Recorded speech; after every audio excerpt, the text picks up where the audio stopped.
Hi, എൻ്റെ പേര് ഹനിയ. ഞാൻ പാലക്കാട് ജില്ലയിലെ ശ്രീകൃഷ്ണപുരം എന്ന സ്ഥലത്താണ് താമസിക്കുന്നത്.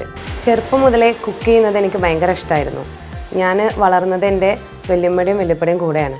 അപ്പോൾ വല്യമ്മാനോട് ഞാൻ ചോദിക്കാറുണ്ട് കുക്ക് ചെയ്യട്ടെ എന്നുള്ളത്. അപ്പോൾ ആ ചെറുതിലെ സമയത്ത് എൻ്റെ അടുത്ത് പറയും, കിച്ചണിൽ സാധനങ്ങൾ ഇരിക്കുന്നുണ്ട്, എന്ത് വേണമെങ്കിലും ഉണ്ടാക്കിക്കോളൂ, പക്ഷെ നാശാക്കരുത് എന്നുള്ളത്.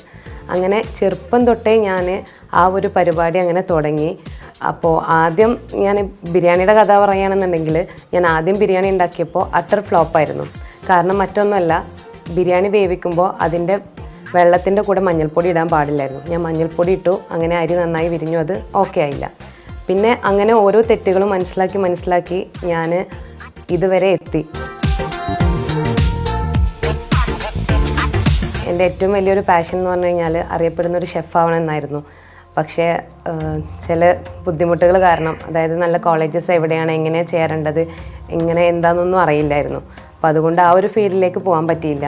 പക്ഷേ എന്നാലും വീട്ടിലെല്ലാവർക്കും ഇഷ്ടപ്പെടുന്ന രീതിയിൽ നന്നായി ഫുഡ് ഉണ്ടാക്കാനും, പിന്നെ അതുപോലെ എന്തുണ്ടാക്കി കഴിഞ്ഞാലും കൂടെ സപ്പോർട്ട് ചെയ്യുന്ന ഫാമിലി, നമ്മൾ എന്ത് ഫുഡ് ഉണ്ടാക്കി കഴിഞ്ഞാലും അവർക്കത് ഇഷ്ടമാവാറുണ്ട്.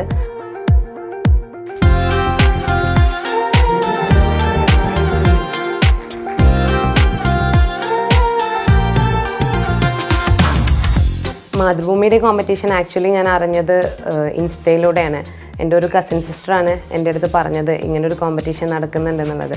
നല്ല സഹകരണമായിരുന്നു മാതൃഭൂമിയുടെ ആളുകളും റോസ് ബ്രാൻഡിൻ്റെ ആളുകളും അതുപോലെ അവിടെയുള്ള വോളണ്ടിയേഴ്സും എല്ലാവരും നല്ല സപ്പോർട്ടായിരുന്നു.